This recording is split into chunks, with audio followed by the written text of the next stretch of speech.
하나님의 말씀은 구약성경 예레미야 33장 19절로 22절입니다. 구약성경 1107면에 있는 말씀입니다. 구약성경 1107페이지입니다. 예레미야 33장 19절로 22절입니다. 구약성경 1107쪽에 있는 말씀입니다. 예레미야서 33장 19절로 22절입니다.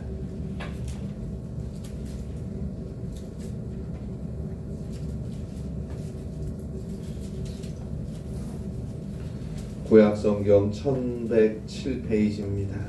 예레미야 33장 19절로 22절입니다. 함께 한 목소리로 봉독하겠습니다. 예레미야 33장 19절로 22절까지 함께 읽겠습니다.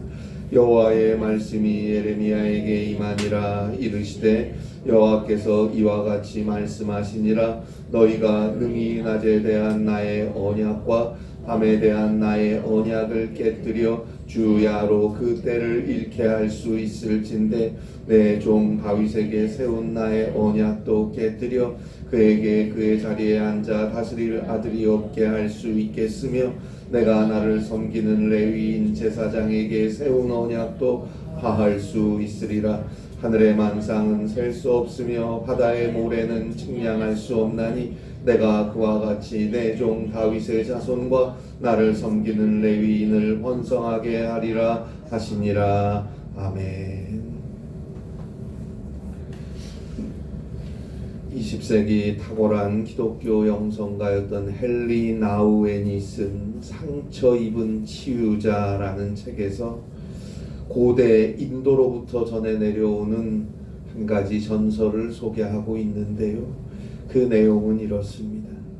4명의 왕자가 각각 어떤 특기를 숙달해야 할지를 의논하고 있었어요. 그들은 각자가 세상을 두루두루 다녀보고 특별한 기술을 배우자라고 결정하고는 나중에 다시 만날 장소를 정한 뒤 서로 다른 방향으로 제갈 길을 떠났습니다. 시간이 흘러서 그 형제들은 약속한 장소에서 다시 만났어요. 만나서 무엇을 배웠는지 서로가 서로에게 물어보았어요. 첫째 왕자가 말했어요. 나는 어떤 생물의 뼈 한 조각만 가지고도 살을 즉시 만들어낼 수 있는 기술을 배웠어. 이어서 둘째 왕자가 말했습니다. 나는 그 생명체의 뼈에 살이 붙어 있으면 거기에 피부를 덧붙이고 털이 자라도록 하는 방법을 알고 있어. 그러자 셋째 왕자가 말했어요. 살과 피부 그리고 털이 있으면 나는 팔다리를 만들 수 있어. 마지막으로 넷째 왕자가 말했습니다. 만약에 그 생물이 팔다리도 있고 완벽한 형태를 갖추게 되면 나는 거기에 생명을 불어넣는 방법을 알아. 자, 이제 내 왕자들은 자신들의 특기를 선보일 수 있도록 뼈 한 조각을 찾기 위해서 정글로 들어갔어요. 그리고 그들은 뼈 한 조각을 찾아내서 자신들이 그동안 갈고 닦았던 특기를 발휘합니다. 첫째가 그 뼈에 살을 붙였고, 둘째가 거기에 가죽을 씌우고 털이 자라나도록 했으며, 셋째가 거기에 맞는 팔다리를 만들어 그 몸을 완성시켰고, 넷째는 거기에 생명을 불어넣었어요. 그런데 이게 웬 운명의 장난이었는지 4명의 왕자들이 찾아낸 뼈는 사자의 뼈였어요. 아무것도 모른 채 그들은 그 뼈를 집어들고 자신들의 특기와 기술을 사용해서 이 사자를 다시 살려놓은 거예요.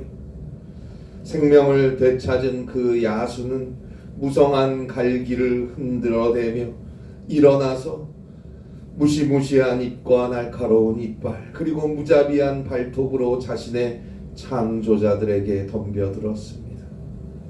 사자는 4명의 왕자를 모두 죽인 뒤 만족스러운 표정을 지으며 숲속으로 사라졌습니다.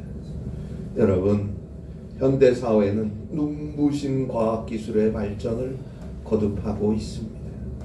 그러나 그 과학적 힘이, 그 창조적 힘이 자멸의 잠재력을 가지고 있다는 것을 우리는 조금씩 알아가고 있습니다.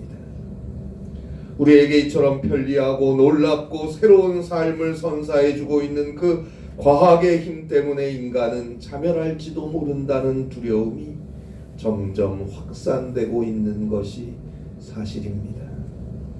그래요. 세상은 갈수록 무엇이든지 다 할 수 있을 것 같이 발전하는 것 같지만 아니에요. 그럴수록 더 분명해지는 것은 하나님께서 이 세상을 지켜주시지 않으면 안 된다는 것입니다. 그냥 이대로 계속 가면 세상은 점점 더 불확실하고 불안하고 혼란스러워질 것입니다. 하나님께서 도와주시고 하나님께서 보호해 주시고 하나님께서 다스려 주셔야 합니다. 우리가 믿고 의지하고 바라볼 수 있는 것은 오직 하나님뿐이고 오직 하나님의 말씀뿐입니다. 이사야서 40장 8절입니다. 푸른 마르고 꽃은 시드나 우리 하나님의 말씀은 영원히 서리라 하라. 푸른 마르고 꽃은 시드나 우리 하나님의 말씀은 영원히 서리라. 그래요. 천지 우주 만물이 다 변하고 또 없어져도 오직 하나님의 말씀만은 영원히 세세토록 변함없이 서 계십니다. 하나님은 그 말씀으로 천지를 창조하시고 하나님은 바로 그 말씀이 육신이 되어 우리 가운데 오신 분이 예수님이라고 사도 요한은 요한복음 1장 14절에서 증거하고 있습니다. 하나님의 그 창조의 말씀, 그 영원한 진리의 말씀, 그 생명의 말씀이 인간의 몸을 입고 우리 가운데 찾아오셔서 다시금 우리의 영혼의 새로운 창조를 이루어 주십니다. 우리를 다시금 새로운 피조물로 빚어 주십니다. 그래서 우리는 죄로 인해 죽을 수밖에 없는 존재에서 저 영원한 생명을 향해 살아가는 하나님의 자녀로 새롭게 살아갈 수 있게 되었습니다. 따라서 우리는 낙심하지 않습니다. 고린도후서 4장 16절 말씀대로 우리의 겉사람은 낡아지겠지만 우리의 속사람은 날로 새로워지기 때문입니다. 고린도후서 5장 17절 말씀대로 그런즉 누구든지 그리스도 안에 있으면 새로운 피조물인 것입니다. 이전 것은 지나갔습니다. 이제 새 것이 되었습니다. 오직 믿음으로 저 하나님의 나라를 향해 주님과 함께 살아가야 합니다. 그에게 기쁨이 있고 감사가 있고 찬송이 있는 것입니다. 이 모든 것은 하나님께서 그리스도 예수 안에 있는 우리에게 주신 약속이고 은혜입니다. 그 약속을 믿고 그 말씀을 붙잡고 살아가는 자, 그에게 반드시 그 약속은 이루어지는 것입니다. 오늘 성경에 보면 예레미야가 등장하죠. 예레미야는 눈물의 선지자로 불리웁니다. 회개하라, 회개하라, 회개하라, 회개하고 하나님의 말씀을 듣고 하나님께로 돌아오라. 그래야 살리라. 그 많은 날 그 많은 하나님의 선지자들이 외쳤건만 끝내 우상 숭배와 물질, 정욕과 욕심, 이기적인 마음과 탐욕, 자기 생각과 자기 좋을 대로 세상과 사람의 소리들을 쫓아 살아가던 유다 백성들의 나라는 기원전 586년 바벨론 느부갓네살에 의해 멸망당했습니다. 하나님께 예배해야 할 거룩한 성 예루살렘은 완전히 무너졌습니다. 유다의 왕 시드기야는 두 눈이 뽑힌 채 세사들에 결박된 채 질질 끌려가는 포로 신세가 되었고 많은 백성들이 죽었고 또 다른 많은 백성들은 세계로 나라 없이 떠도는 난민들이 되었어요. 그리고 또한 많은 사람들은 바벨론의 포로로 잡혀가게 되었어요. 예레미야는 바로 그 모습을 두 눈으로 목격한 선지자입니다. 그토록 회개의 복음을 전했고 그토록 세상을 사람을 의지하지 말라고 애굽을 의지하지 말라고 경고하며 소리쳤지만 끝내 외면당했고 급기야 회개의 복음을 전하며 그대로 살아가다간 하나님의 심판을 받을 것이라는 그 예레미야의 선포가 못마땅해서 예레미야를 박해하고 예레미야를 감옥에 가두고 심지어 죽이고자 했으니 이 모든 일을 겪어온 예레미야의 마음은 눈물과 탄식뿐이었습니다. 그리고 하나님이 선택하셨다는 유다 나라가 저 하나님도 모르는 이방 국가에 의해서 이렇게 처참하게 짓밟히는 모습을 보는 예레미야의 마음이 어떠했겠습니까? 아무리 하나님의 징벌이고 하나님의 심판이라고 하지만, 심지어 예레미야 본인이 그렇게 선포했던 메시지였지만, 예레미야는 정말 창자가 끊어지는 것 같은 아픔을 느낄 수밖에 없었어요. 그리고 남유다가 바벨론에 의해 멸망당한 후 그 환량하고 황량하고 모든 것이 무너져버린 예루살렘의 풍경은 그야말로 참담했습니다. 예레미야가 2장 21절에 보니까 늙은이와 젊은이가 다 길바닥에 엎드려져 싸우며 내 처녀들과 내 청년들이 칼에 쓰러졌나이다. 주께서 주의 진노의 날에 죽이시되 긍휼히 여기지 아니하시고 도륙하셨나이다.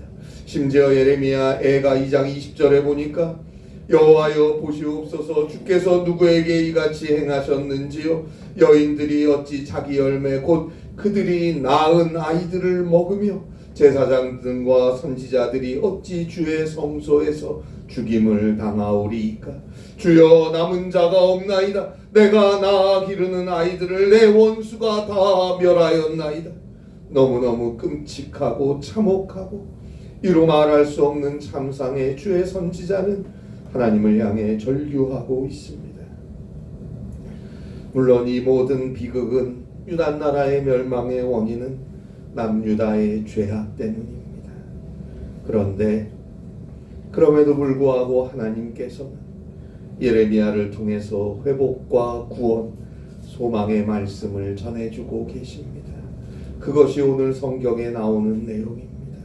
그리고 그 소망의 근거는 바로 하나님의 약속입니다. 자, 하나님께서 다윗과 언약을 맺으셨습니다. 지난 1월 두 번째 주일 설교에서 여러분들과 함께 나누었었던 말씀이지요. 사무엘하 7장 13절에 보니까 하나님께서 다윗과 다윗의 후손들의 왕위를 영원히 견고하게 하시겠다고 약속하셨습니다. 그리고 사무엘하 7장 14절입니다.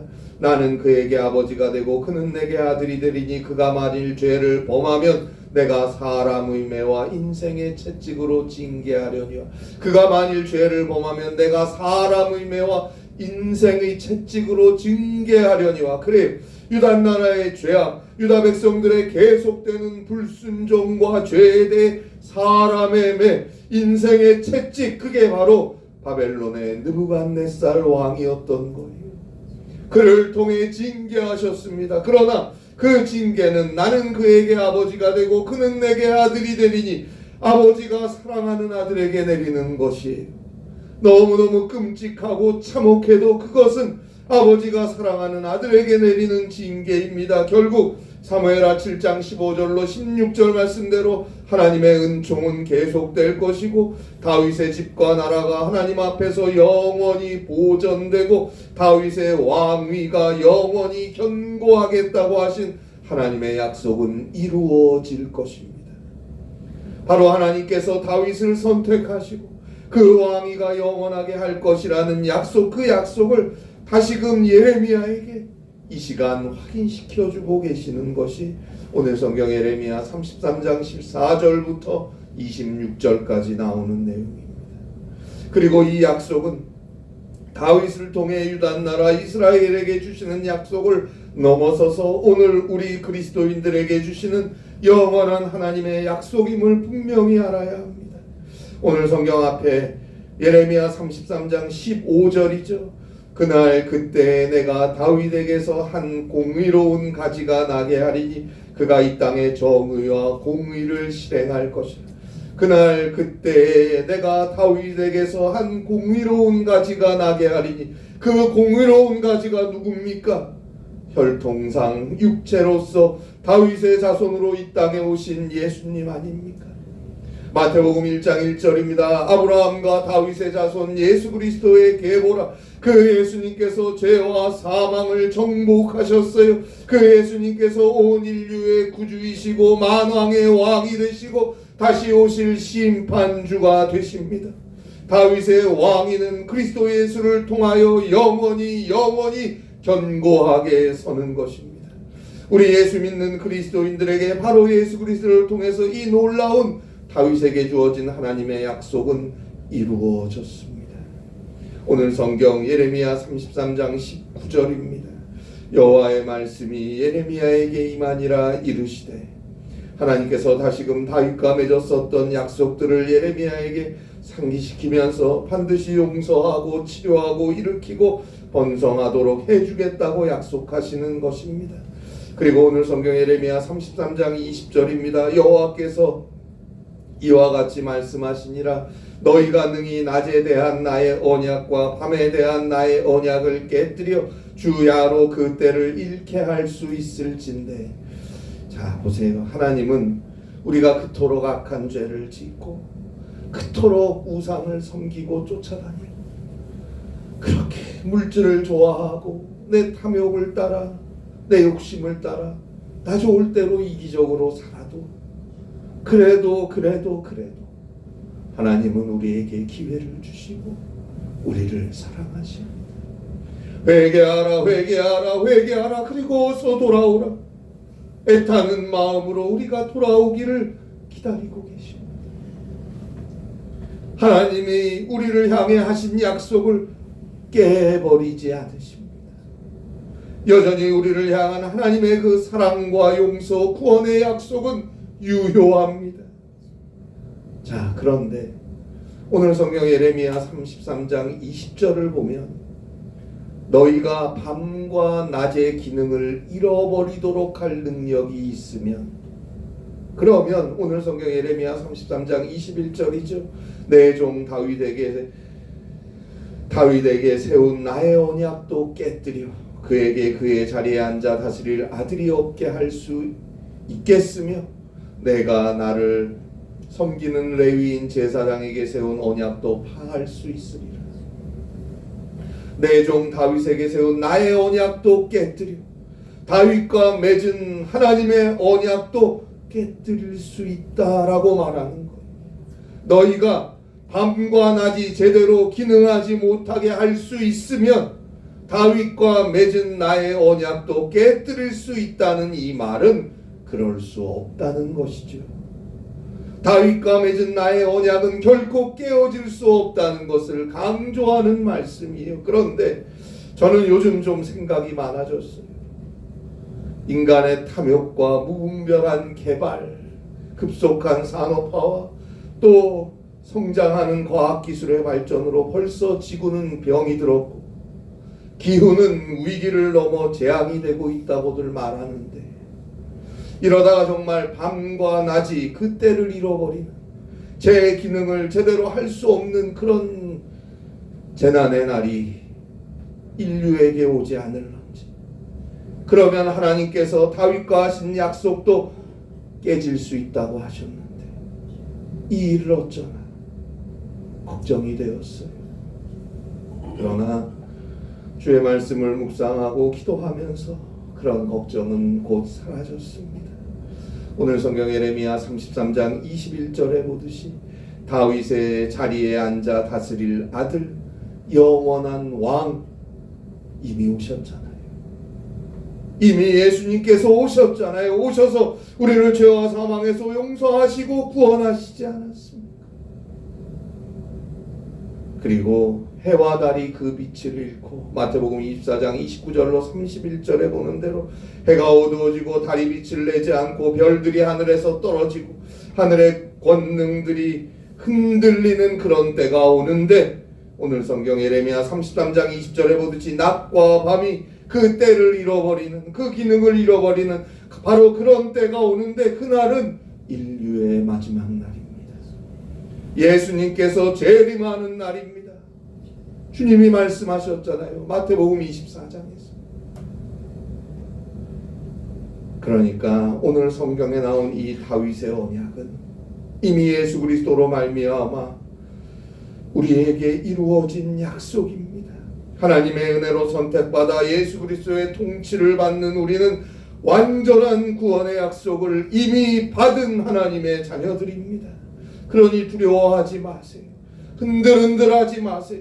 오늘도 기도하고 주를 바라보고 회개하고 십자가의 은혜를 의지하며 오직 하나님의 약속, 하나님의 말씀을 붙잡고 믿음으로 한 걸음 한 걸음 주를 향해 돌이켜 가는 것입니다. 하나님의 약속은 이미 우리에게 주어져 있습니다. 믿고 나아갈 때 그 약속은 우리에게 현실이 되는 것입니다. 위대한 종교의 역자 마틴 루터의 유명한 간증입니다. 1년에 2번씩 나는 성경을 몇 년 동안 계속 탐독하고 있습니다. 성경은 크고 튼튼한 나무이며 그 속에 담긴 말씀은 강한 가지입니다. 그 가지에는 풍성한 열매가 달려 있습니다. 그 가지를 흔들 때마다 필요한 것들을 얻을 수 있었고 그 속에서 삶의 풍성함을 맛보았습니다. 성경은 크고 튼튼한 나무이며 그 속에 담긴 말씀은 강한 가지입니다. 그 가지에는 풍성한 열매가 달려 있습니다. 그 가지를 흔들 때마다 나는 필요한 것들을 얻을 수 있었고 그 속에서 삶의 풍성함을 맛보았습니다. 믿음으로 오직 믿음으로 기도하며 믿음으로 성경 속에 담긴 하나님의 약속들 그 가지들을 흔들어 보세요. 세게 흔들수록 더 풍성하고 귀한 열매들이 우리에게 주어질 것입니다. 시편 1편 1절로 2절입니다. 복 있는 사람은 악인들의 꾀를 따르지 아니하며 죄인들의 길에 서지 아니하며 오만한 자들의 자리에 앉지 아니하고 오직 여호와의 율법을 즐거워하여 그 율법을 주야로 묵상하는도다. 오직 여호와의 율법을 즐거워하여 그 율법을 주야로 묵상하는도다. 여기서 묵상하다로 번역되어 있는 말의 히브리어는 하가입니다.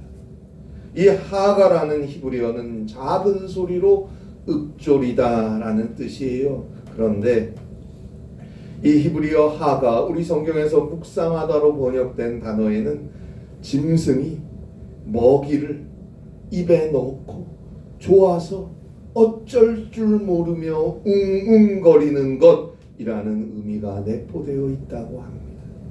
짐승이 아주 배가 고파요. 정말 허기가 졌는데 아주 좋아하는 맛있는 음식을 입에 넣고는 너무 좋고 너무 만족해서 자기도 모르게 참 맛있게 씹어 먹으며 내는 그 소리를 하가 묵상하다라는 생생한 의미라고 한다면 정말 우리의 생명의 양식이고 우리의 영혼의 힘이요 우리의 삶의 능력이요 우리의 구원이 되는 이 복된 하나님의 말씀 이 생명의 약속들은 정말 너무너무 맛있고 너무너무 달콤하고 주야로 듣고 또 듣고 깊이 기도하고 생각하고 그 말씀대로 믿음으로 살아가야 하는 거예요. 그가 복 있는 자이고 그가 하는 모든 일이 시냇가에 심은 나무가 열매를 맺은과 같이 풍성한 삶을 살아가는 것입니다. 자 보세요. 창세기 8장 22절에 보면 이런 말씀이 있어요. 땅이 있을 동안 심음과 거둠과 추위와 더위와 여름과 겨울과 낮과 밤이 쉬지 아니하리라. 땅이 있을 동안 낮과 밤이 쉬지 아니하리라. 그러니까 이 우주의 운행, 낮과 밤의 정규적인 연속됨은 하나님께서 낮과 밤과 맺으신 약정의 뿌리를 두고 있는 거예요. 하나님이 그렇게 약속을 했어요. 낮과 밤과. 오늘 성경에도 그렇게 말하죠. 20절에 보면 낮에 대한 나의 언약, 밤에 대한 나의 언약, 그걸 깨뜨려 주야로 그때를 잃게 할 수 있으면 땅이 있을 동안 낮과 밤이 쉬지 않겠다 약속을 하셨어요. 낮과 밤하고 하나님이 이건 깨질 수가 없어요. 하나님의 하신 약속이니까. 이것이 깨지는 때는 아까 말씀드렸듯이 예수님께서 재림주로 이 마지막 날 이 땅을 심판하러 오시는 그 마지막 순간뿐이에요. 땅이 있을 동안은 하나님이 낮과 밤과 맺은 그 약속은 깨질 수 없습니다. 따라서 오늘 성경 20절의 말씀은 도저히 실행되기 불가능한 것이기 때문에 21절, 22절의 약속 또한 결코 깨질 수 없는 언약입니다. 그 약속은 그리스도 예수 안에서 구원받은 우리에게 이미 주어져 있는 약속입니다. 주의 말씀으로 우리 앞에 펼쳐진 약속입니다. 이게 얼마나 가슴 떨리고 이게 얼마나 소중한 축복입니까? 믿고 감사하고 믿고 기도하고 가슴을 펴고 주의 약속을 붙잡고 어느 순간에도 당당하게 주를 의지하며 살아가시기를 바랍니다. 그에게 승리가 있는 것입니다. 기도하겠습니다. 하나님 아버지, 그리스도 예수를 통해 우리에게 주신 용서함과 구원, 그리고 주의 생명의 말씀으로 우리에게 허락하시는 삶의 풍성한 약속들, 굳게 믿고 굳게 의지하며 그 말씀을 따라 기도하며 믿음으로 살아갈 수 있도록 우리에게 은혜를 더하여 주시옵소서. 날마다 주의 말씀의 약속들을 누리고 나누고 전하며 살아갈 수 있는 사랑하는 우리 귀한 성도님들 되게 하시고, 그 주의 복음 그 약속을 통하여 많은 영혼들을 주님에게로 인도할 수 있는 우리 세화교회가 되게 하여 주시옵소서. 성령께서 우리의 삶을 주장하시고 우리의 길을 지키시고 주의 말씀과 함께 성령의 능력으로 하루하루 힘있는 삶 살아갈 수 있도록 은혜를 더하여 주시옵소서. 예수님의 이름으로 기도합니다. 아멘.